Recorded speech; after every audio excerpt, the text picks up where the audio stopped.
Well, hey there everybody, it's Chris from Rate the Record, and yeah, of course it's time to do another new music review.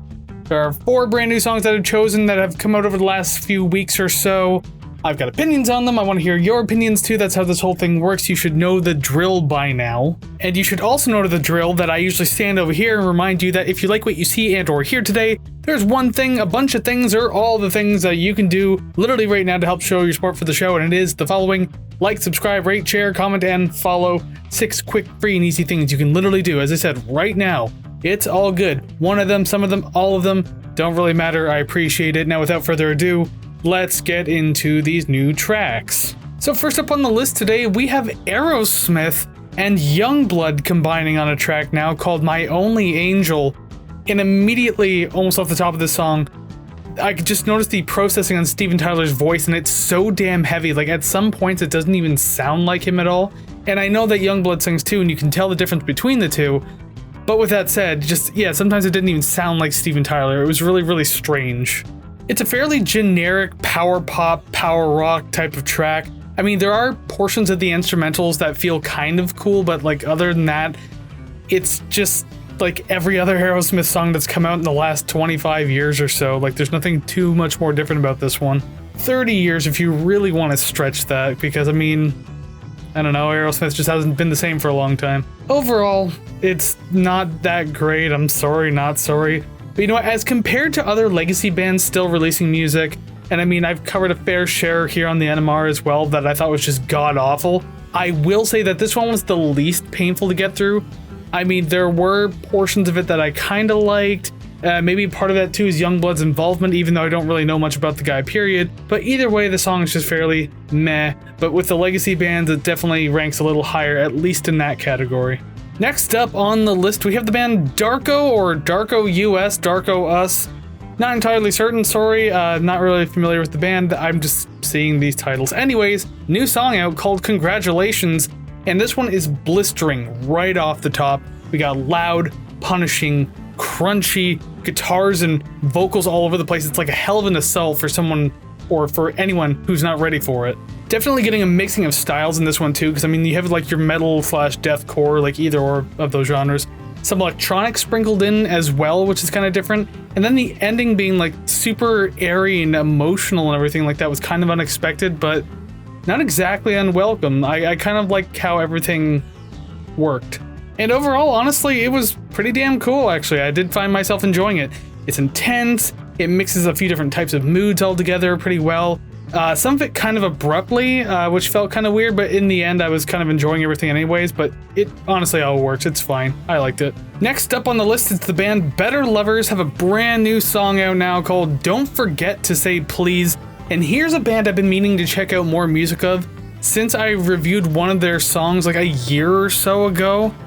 Like, I just kind of fell off the ball on that one, my mistake, but this song kind of got me back into the idea of maybe I should be checking them out.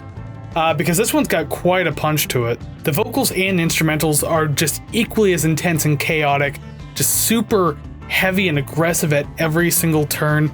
Like, even the ending just gets like super heavy and pounding too, and it's like really effective in its presentation. And overall, it's a pretty short track, so I can leave it there and say that, you know what, I really do like this song. It goes hard, it's a lot of fun. And yeah, I'll say it again, I'm definitely going to actually check out this band because I know they already hit the one album out, they have a new one coming out, so I gotta get caught up here. Finally on the list today, I had to pull a veteran band out for this one. Limp Bizkit has a brand new song out now. I'm not certain if it's a new album coming out or anything, but there's a new song indeed. And it's called Making Love to Morgan Wallen. Really just hoping for streams with a name like that, aren't you? Why does this one feel like a parody of a Limp Bizkit song? Like, all the way through, I just kept thinking it was a band like poking fun at Limp Bizkit, which the last Limp Bizkit album, which was called Sucks, was literally that. But this one just actually feels more like it though. The instrumentals aren't exactly terrible or anything, so at least it has that going for it. But like, Fred is literally just rambling like nonsensical lyrics, and like, listen, I get it, he's not taking it that seriously, he's having fun, and that's fine and dandy, but man, the lyrics just suck. They actually just suck. And yeah, then you got that title, it's pretty provocative, and I'm gonna guess timely, because there's gonna come a point in probably like, I don't know, a couple years that no one will know who the hell Morgan Wallen is, or at least his popularity won't be as big as it is at this current point in time of me recording this. But yeah, it feels a little clickbaity to put his name in the song because that name is not mentioned till like the very, very end in the last few lines of the track, and it's just kind of a throwaway too. It's nothing leading up to it or anything, so I don't know, it just feels a little weird to do that. Overall, it's a Limp Bizkit song. I don't really know how else to talk about it other than that. You'll either love it or hate it. I mean, you can be somewhere in the middle. I kind of am. But most people just tend to be on one side of the fence or the other for sure. It's heavy, it's got some groove to it, it's a fun little romp if you could just get past Fred's lyrics and everything like that. I will not say that I love this song, but you know what? I didn't mind it. I thought I was gonna hate it a lot more.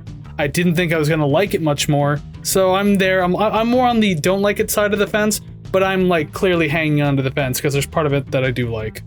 And that's all I have for the new music review today, so thank you very much for joining me, hanging out, and listening to these songs. And if you did indeed listen to these songs along with me, then once again, you know the drill. Down in the comments below, let me know what you thought about these songs. Did you like them? Did you hate them? Do you agree or disagree with me? What other new songs have you been listening to recently? I am genuinely curious to know these things, that's why I would like your opinions down below. That's fantastic. And you can find all the places to leave other opinions too over at ratetherecord.ca. That is ratetherecord.ca, the streaming links, the social media links, the RTR podcast album charts, so you can see where all the rankings are, and of course the RTR Club if you do feel like donating to the show itself, this channel, the podcast, everything. If you would like to make a donation, it's optional, but that is up to you to make. Everything is free, but then that just kind of helps the show move along a little bit. So if you have that money to just throw away on someone like me, for example, then go ahead and check that out, and all that can be found at ratetherecord.ca. Not a whole lot of channel news because obviously not a lot has been going on, but I will say I'm really behind on episode 141 of the podcast, which is actually coming out next week for real this time. I'm actually recording it immediately after I'm done this, so you can be rest assured that episode 141 for Fiona Apple's When the Pawn will finally be out next week. I'm hoping Monday, maybe Tuesday, we will see, but the review is finally done. I've got a lot of things out of the way. I can finally do this and get around to it. I'm so glad I'm not on a weekly schedule anymore because I would be kicking myself in the ass so hard, but I'm giving myself the break of saying, okay, it's fine, there's no set schedule. So next week though, for sure, episode 141 will finally drop, and I hope you're looking forward to that. So until then, go listen to even more awesome music, and I'll see you again real soon. Take care, friends.